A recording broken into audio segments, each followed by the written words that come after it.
Hi everyone, this is robin Sharma. हमारे topical current affair discussion में continue करेंगे हम डिफेंस साइंस और टेक वाली सीरीज को। मई 2023 के मंथ का ये डिस्कशन होगा। कंप्लीट प्लेलिस्ट को लेकर आप एक बार डिस्क्रिप्शन को चेकआउट कर सकते हैं, और ना सिर्फ ये वाला टॉपिक, आप 2023 के जितने भी इंपॉर्टेंट टॉपिक्स के मैंने आपको मंथली कंटेंट प्रोवाइड कराया है, आप उसका कंबाइंड प्लेलिस्ट इस वीडियो के डिस्क्रिप्शन से यूज़ कर सकते हैं। इंस्टाग्राम पर कनेक्ट करने के लिए ये इंस्टाग्राम के यूज़र नेम पर आप जा सकते हैं, ये टेलीग्राम का यूज़र नेम है। इन दोनों के भी डायरेक्ट लिंक मैंने इस वीडियो के डिस्क्रिप्शन में ऐड किए हुए हैं। तो चलिए मई 2023 के defence science and technology section को हम शुरू करेंगे। हाल ही में मई 2023 में बांग्लादेश और अमेरिका ने बांग्लादेश के चट्टोग्राम में एक संयुक्त नौसैनिक अभ्यास किया। इस अभ्यास का नाम आपको बताना है। अब देखो, ज़रूरी नहीं है कि हमारा इंडिया जहाँ पर इन्वॉल्व रहेगा, हमें सिर्फ वो नेवल एक्सरसाइजेज या फिर मिलिट्री एक्सरसाइजेज को देखने की ज़रूरत होगी। स्पेशली इंडिया के जो पड़ोसी देश हैं, उनका अगर बड़ी किसी पावर के साथ, जैसे कि यूएस के साथ, अगर कोई नेवल एक्सरसाइज या फिर किसी भी और प्रकार का मिलिट्री एक्सरसाइज देखने के लिए मिलता है, वो हमें याद रखना है। तो बांग्लादेश और यूएस का जॉइंट नेवल एक्सरसाइज शुरू हुआ कहाँ पर? बांग्लादेश के चट्टोग्राम के अंदर। नाम क्या है इसका? Tiger shark 40। मुख्य उद्देश्य क्या होता है जनरली किसी भी ऐसी आपकी एक्सरसाइज का, कि भाई यहाँ पर दोनों कंट्री अपनी जो स्ट्रैटेजिक कैपेबिलिटीज हैं उसको इंक्रीज करना चाहते हैं। उसके अंदर जो म्यूचुअल टेक्निकल या फिर प्रोसीजरल जो नॉलेज है उसको देने की कोशिश करते हैं एक दूसरे को। तो ये आपका चर्चाओं में था। एग्जिस्टिंग जो रिलेशंस हैं यूएस और बांग्लादेश के, उसके अच्छे रिश्तों को बढ़ावा देने के लिए दोनों देशों के बीच में इस प्रकार की सर्विसेज या फिर प्रेस रिलेशंस को इम्प्रूव करने की रेगुलर कोशिश करी जा रही है। तो ये आपको याद रखना है। लोकेशन हमने जान ली, एक्सरसाइज का नाम हमारे लिए इंपॉर्टेंट था। कल को इस सवाल को घुमाकर पूछा जाएगा कि टाइगर शार्क 40 किन दो देशों के बीच की एक नेवल जॉइंट एक्सरसाइज है। अब ऐसे नहीं है कि एसएससी ने पूछ लिया है तो भारत उसके अंदर होगा ही होगा। इस टाइगर शार्क 40 के अंदर यूएस और बांग्लादेश आपको याद रखने हैं। चलिए आगे आइए। अगला सवाल आपसे पूछा जा रहा है कि हाल ही में खबरों में चर्चित पोयम 2 एक क्या चीज है? अब होता क्या है, आप सभी को पता है कि भारत के जो स्पेस प्रोग्राम्स होते हैं, जिसके अंदर हमारे देश की अलग अलग प्रकार की आपको कमर्शियल विंग्स नज़र आते हैं। तो हमारे देश के अंदर एक कमर्शियल विंग है इसरो का, जिसका नाम क्या है? जिसका नाम है इन स्पेस। ई इसका नाम है। अब हुआ क्या है, पीएसएलवी जो ऑर्बिटल एक्सपेरिमेंटल मॉड्यूल होता है, उसके तहत आपका ये पोएम 2 नाम का चर्चा में रहा, जो कि क्या है? एक इन ऑन ऑर्बिट एक्सपेरिमेंट है। कि ऑर्बिट के अंदर हम जो ऐसी नॉन गवर्नमेंटल एंटिटीज होती हैं, यानी कि जो गैर सरकारी आपकी एंटिटीज होती हैं, उनके कुछ हम पेलोड को स्पेस के अंदर लॉन्च करेंगे। तो ये पोएम 3 जो मैंने आपसे बात करी है, ये क्या है? ये पीएसएलवी ऑर्बिटल एक्सपेरिमेंटल मॉड्यूल है। पोएम 2 इसका नाम है। स्पेस के अंदर जाकर ऑन ऑर्बिट एक्सपेरिमेंट करने की इसके अंदर बात है।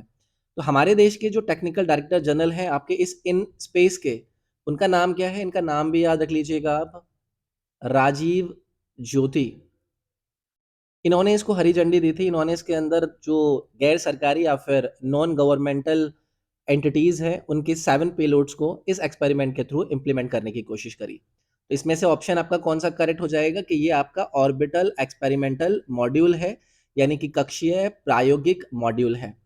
अब देखो, यहाँ पर मैंने आपके सामने इसरो की बात करी है। इसरो का मैं बार बार नाम ले रहा हूँ आपके सामने। सबसे पहली चीज, फाउंडेशन कब करी गई? तो इंडिपेंडेंट इंडियन स्पेस प्रोग्राम के तहत 1969 को आपके इसरो की स्थापना करी जाती है। हेड क्वार्टर्स को लेकर आपसे सवाल पूछा जाता है, तो बेंगलुरु के अंदर इसका हेड क्वार्टर्स है।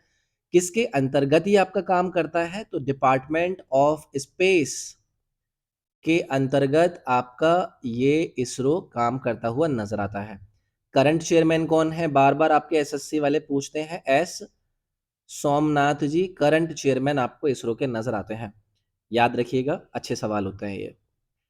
अगला सवाल आपसे पूछ रहे हैं कि खबरों में रहा जुगलबंदी क्या है? जुगलबंदी which was seen in news, क्या चीज आपको ये नजर आती है? आप सभी को पता है कि मार्केट के अंदर आर्टिफिशियल इंटेलिजेंस की भरमार चल रही है। तो एक कंपनी है जिसका नाम क्या है? माइक्रोसॉफ्ट। अब इस माइक्रोसॉफ्ट ने क्या किया है कि भारत के साथ मिलकर, यानी कि हमारी भारतीय सरकार के साथ सपोर्ट को पाकर, जो रूरल इंडिया है, उस रूरल इंडिया के अंदर आपका एक आर्टिफिशियल चैटबॉट लॉन्च किया है। अब क्या होता है आपके इस आर्टिफिशियल चैटबॉट के अंदर कि भाई जो भी व्यक्ति है, अगर वो रूरल इंडिया से आता है तो वो यूजर क्या कर सकता है, इस चैटबॉट के साथ अपनी कॉन्वर्सेशन कर सकता है। अगर वो कुछ पूछना चाहे वहाँ से आंसर मिलेगा। वहाँ से उसको किसी भी सरकारी प्रोग्राम के बारे में जानकारी चाहिए वो पूछ सकता है उससे। और वही इसका नाम भी इन्होंने दिया है जुगलबंदी। तो अगर कल को ये पूछा जाए कि एआई चैटबॉट जो कि हाल ही में जुगलबंदी के नाम से भारत के अंदर लॉन्च किया गया है, वो कौन सी कंपनी के द्वारा लॉन्च किया गया है, तो वो आपको माइक्रोसॉफ्ट भी याद रखना है। और हमने सवाल के जरिए ये भी जान लिया कि क्या है, ये आपका आर्टिफिशियल चैटबॉट है। अब माइक्रोसॉफ्ट की बात हो रही है, एक मल्टीनेशनल टेक्नोलॉजी कंपनी है जो कि क्या करती है, आपके मल्टीपल लाइसेंसेस सपोर्ट या फिर सेल कंप्यूटर सॉफ्टवेयर्स को क्या करती है, डेवलप करने का काम करती है। फाउंडेशन इसकी आप जरूर याद रखिएगा, 1975 के अंदर मिस्टर बिल गेट्स और उसके साथ में कौन है, पॉल एलन के द्वारा इसकी स्थापना करी गई थी। डेट हमने जान ली है। हेडक्वार्टर एक और याद चीज आप रख लीजिएगा, रेडमोंड, जो कि आपके वॉशिंगटन के अंदर नजर आता है, वहां पर ये निकलता है। करंट सीईओ कौन है, सभी ने बार बार मार्केट में सुना होगा, हमारे सत्य नाडेला माइक्रोसॉफ्ट के क्या हैं, सीईओ हैं। ये सब चीजें याद रखना है।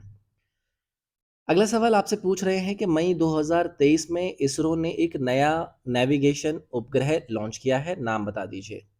मई 2023 इसरो इन्वॉल्व है, एक न्यू नेविगेशन सैटेलाइट लॉन्च हो रही है, इसका आपसे नाम पूछ रहे हैं। नाम पहले आप याद रख लीजिएगा, NVS-01 इसका नाम है। कब लॉन्च करा गया है, मई के अंदर, तो मई 29। आप डेट भी याद रख लीजिएगा, एसएससी को आजकल डेट का भी बहुत ज्यादा लगा हुआ है क्या चीज। देखो हमारे देश के अंदर रेगुलरली ये कोशिश करी जाती है कि जो जीपीएस सिस्टम होता है, इस जीपीएस सिस्टम को भारत का एक आंसर दिया जाए, यानी कि भारत की तरफ से भी एक ऐसा सिस्टम लाया जाए जिसमें हम जीपीएस को क्या कर सके, रिप्लेस कर सके या फिर उसके ऑल्टरनेटिव के रूप में यूज कर सकें। तो हम वहां पर यूज करते हैं नेविएक। ठीक है, तो नेविएक के अंदर या फिर नेविएक के थ्रू हमारे इस अलग अलग प्रकार के जीपीएस फीचर्स को एनहेंस करने के लिए ये NVS-01 एक फर्स्ट प्रकार का, यानी कि पहले प्रकार का एक सेकंड जनरेशन सैटेलाइट नेविएक कॉन्स्टलेशन है। तो ये चर्चाओं में था, इसरो ने लॉन्च किया है, NVS-01 इसका नाम है। कहाँ से लॉन्च किया गया है, सभी को पता है कि ये सारी चीजें आपकी सतीश धवन स्पेस सेंटर, जो कि कहाँ पर आपको नजर आता है, श्री हरिकोटा के अंदर आपको नजर आता है, वहां से इसको लॉन्च किया गया। याद रखोगे, चलिए याद रखेंगे। अगला सवाल आपसे पूछ रहे हैं कि मई 2023 में ईरान ने 2000 किलोमीटर रेंज की बैलिस्टिक मिसाइल का सफल परीक्षण किया है, मिसाइल का नाम क्या है। ये भी आपने पेपर में सवाल आते हुए देखे होंगे कि अलग अलग देशों के द्वारा अगर किसी भी प्रकार की कोई बैलिस्टिक मिसाइल का सफल परीक्षण किया जाता है तो उसकी रेंजेस, उसके नेम, ये सब चीज़ें पूछी जाती रहती हैं। तो लॉन्च किसने किया है, ये किया है आपके ईरान ने। और उसके बाद इसका नाम क्या है, इसका नाम है आपका खैबर। चर्चाओं में था, सभी ने सुना होगा। और सरफेस टू सरफेस आपकी ये बैलिस्टिक मिसाइल है, रेंज हमने जान लिया है, लगभग 150, मतलब 1500 kg का पेलोड कैरी करने की इसके अंदर कैपेबिलिटी रहती है। नाम जरूर याद रखिएगा, नाम आपके लिए इंपॉर्टेंट है। अब ईरान की बात हो रही है, तो ईरान के बारे में सभी को पता होगा कि हमारे वेस्टर्न एशियन कंट्रीज के अंदर आपका ईरान देखने के लिए मिलता है। किस किस को बॉर्डर करता है आपका ईरान, आपका इराक को बॉर्डर करता है, आपके टर्की को बॉर्डर करता है, यानी कि इसकी सीमाएं मिलती हैं। इसके अलावा अजरबैजान से इसकी सीमा मिलती है, मैं यहाँ पर लिख ही देता हूँ, अजरबैजान के साथ मिलती है, आर्मेनिया के साथ इसकी बॉर्डर मिलती है। ये सब चीज़ें आपको पता होना चाहिए। यूनाइटेड नेशंस का मेंबर है। ऑफिशियल नेम अगर आपसे पूछ लिया जाए तो इस्लामिक रिपब्लिक ऑफ, लिख देता हूँ, इस्लामिक रिपब्लिक ऑफ ईरान इसका ऑफिशियल नेम है। कैपिटल आपको ज़रूर याद रखनी है, कैपिटल है इसकी तेहरान। ये चीज़ें याद रखोगे, इसकी करेंसी भी याद रख लीजिएगा, करेंसी भी पूछी जा चुकी है मल्टीपल एग्जाम में। ईरानियन रियाल इसकी करेंसी है, याद रखोगे, याद रखनी है। अगला सवाल आपसे पूछा जा रहा है, दाम हाल ही में खबरों में देखा गया, क्या चीज़ है भाई साहब ये। तो देखो होता क्या है ना, अगेन वही वाली बात कि जब हम साइंस एंड टेक्नोलॉजी की बात करते हैं तो ऐसे नाम हमें अलग अलग जगह पर मिलते रहते हैं।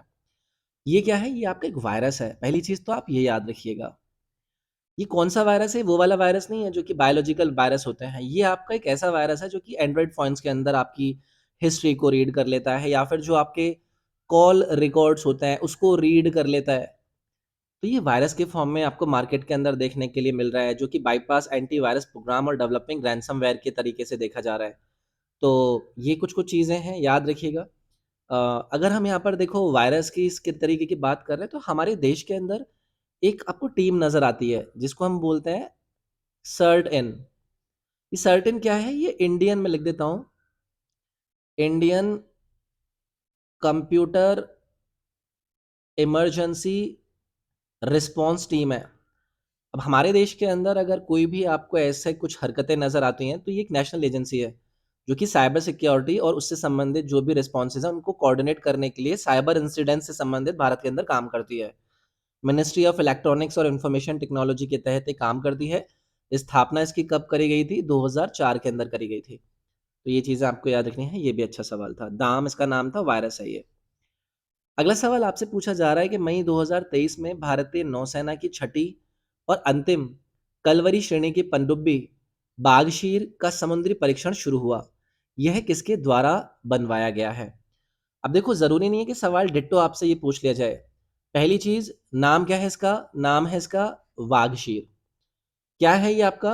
अगर मैं यहाँ पर ही लिख दूँ, तो ये आपका डीज़ल इलेक्ट्रिक अटैक सबमरीन है। ठीक है? और 6th और फाइनल सबमरीन है, जो कि कौन-सी क्लास से आ रही है? ये आपकी कालावरी क्लास सबमरीन से आपकी आती है। ये सब चीज़ें याद रखनी है आपको। इसको लॉन्च कब करा गया था? इसको लॉन्च करा गया था आपका 20th अप्रैल 2022 के अंदर इसको लॉन्च करा गया था। तो ये आपको याद रखना है। बाकी चर्चाओं में क्यों थी, वो मैंने आपको बता दिया। मैंने आपको ये भी बता दिया कि आपका ये बनवाया किसके द्वारा है? ये बनवाया गया आपका मैज़ेगॉन डॉकयार्ड शिप बिल्डर्स लिमिटेड के द्वारा। तो ये चीज़ आप ज़रूर याद रखिएगा। अच्छा सवाल था, आगे बढ़ते हैं। अगला सवाल आपसे पूछ रहे हैं कि किस देश ने टैफून लॉन्च किया है, जो कम दूरी की बैलिस्टिक मिसाइल है? टैफून लॉन्च कर रहा है, शॉर्ट रेंज की बैलिस्टिक मिसाइल है। लॉन्च करने वाला कंट्री कौन है? तुर्की है। ये वही है तुर्की, आपका टर्की है, नाम बदल दिया था इन्होंने। नाम क्या है इसका? तैफून बैलिस्टिक मिसाइल है। ब्लैक सी के अंदर इन्होंने इसको हाल ही में टेस्ट फायर किया था। तो वही वाली बात कि कोई ऐसा देश अगर ऐसी कोई चीज़ें करता है तो आपको पता होना चाहिए।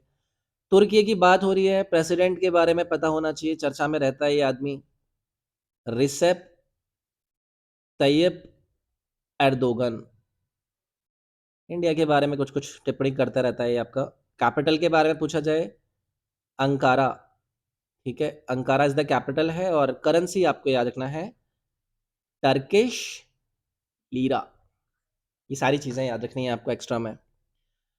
अगला सवाल आपसे पूछा जा रहा है, मई 2023 में निम्नलिखित में से किस संस्थान ने बीमारी का पता लगाने के लिए सेंसर से लैस फेस मास्क बनाया है? मई 2023 कौन सा वो इंस्टीट्यूट है जिसने एक फेस मास्क बनाया है जो कि इक्विप्ड है किससे? सेंसर टू डिटेक्ट इलनेस, यानी कि यहाँ पर ये इलनेस को भी, बीमारी को भी पता कर सकता है। अब देखो ऐसे जो इंस्टीट्यूट होते हैं जो इस प्रकार की अपनी कोई इक्विप्ड कोई चीज़ को सामने लेकर आते हैं, डिज़ाइन करते हैं, ऐसे रिसर्चर्स को लेकर उसकी इंस्टीट्यूशन का नाम पूछ लिया जाता है। बिट्स प्लानी आपको याद रखना है। तो इनके जो रिसर्चर्स हैं उन्होंने ये काम किया है। मेरे ख्याल से इतना ही बहुत है, इसके डिटेलिंग में जाने की ज़रूरत नहीं है। याद रखिएगा कि क्या डिटेक्ट कर रहा है, कौन कर रहा है, कहाँ पर है ये बिट्स प्लानी। ये है यार आपकी जो डिफेंस साइंस और टेक्नोलॉजी की मई मंथ की इंपॉर्टेंट न्यूज़ थी, उसका अंतिम सवाल। मुख्य शुद्ध ग्रह बेल्ट का पता लगाने के लिए किस देश ने हाल ही में एक महत्वाकांक्षी अंतरिक्ष मिशन को अनावृत किया? कौन सा कंट्री है जिसने अनवील किया है एक एम्बिशियस स्पेस मिशन, जहां पर वो एक्सप्लोर करेंगे मेन एस्ट्रॉइड बेल्ट को? चर्चा में इसलिए था कि जो यूएई है, जिसको हम यूनाइटेड अरब एमिरेट्स के नाम से जानते हैं, उन्होंने एक स्पेस मिशन लॉन्च किया है जहां पर वो एक्सप्लोर करेंगे मेन एस्टेरॉइड बेल्ट को मई 2023 के अंदर। यूएई के बारे में पता है कि आजकल इतने स्पेस प्रोग्राम के अंदर बहुत ज़्यादा तेज़ी से चीज़ों को एक्सप्लोर कर रहे हैं। एस्टेरॉइड बेल्ट की बात करते हैं, कहाँ पर नज़र आती है? ये सभी को पता होगा ज्योग्राफी पढ़ने वाले स्टूडेंट्स को। तो मार्स और जुपिटर के बीच में आपको एक प्रॉपर एस्टेरॉयड बेल्ट नज़र आती है, जिसको लेकर इनका ये एक एक्सप्लोरर जिसका नाम क्या है? MBR एक्सप्लोरर, इसको लॉन्च किया गया और ऐसा माना जा रहा है कि 2028 तक आपका ये एक्सप्लोरर को लॉन्च कर दिया जाएगा। अभी हाल ही में इन्होंने इसका अनावरण किया था, इसलिए ये आपका चर्चाओं में था। याद रखोगे? इससे पहले यूएसए ने भी अपना एक यूएसए ने भेजा था ना? आई थिंक यूएसए नहीं, यूएई ने एक अपना एक्सप्लोरर मिशन भेजा था, उसका नाम याद नहीं आ रहा है। आई थिंक होप होप नाम था उसका, होप प्रोब। तो यूएई से पहले एक होप प्रोब नामक भी एक अपना एक्सप्लोरर भेज चुका है, 2021 के अंदर इन्होंने ये भेजा था। इसका मेन उद्देश्य ये था कि अपने अगले 6 साल के अंदर जो स्पेस क्राफ्ट हैं, उनकी जर्नी की कैसी रहती है, मार्स के परे कैसी जर्नी रहती है, उसके बारे में एक्सप्लोरर था। तो यार ये थी आपकी वीडियो पसंद आई तो लाइक ज़रूर कीजिएगा। आपके लिए तो शायद इससे उतना फ़र्क ना पड़े, बट मुझे ज़रूर मोटिवेशन मिलता है। वीडियो को शेयर भी कीजिएगा, चैनल को सब्सक्राइब भी कर सकते हैं। बेल आइकन दबाकर ऑल वाला बटन प्रेस करके आप अपने नोटिफिकेशंस को सब्सक्राइब कर सकते हैं। बाकी जो कंबाइंड प्लेलिस्ट है टॉपिक्स की, या सारे के सारे टॉपिक्स की, या फिर मेरे इंस्टाग्राम अकाउंट की, या फिर आपके टेलीग्राम अकाउंट की, वो सभी लिंक इस वीडियो के डिस्क्रिप्शन में आपको मिल जाएंगे। उनको ज़रूर एक बार चेकआउट कीजिएगा और जुड़े रहिएगा मुझसे। थैंक यू, ख्याल रखिएगा अपना।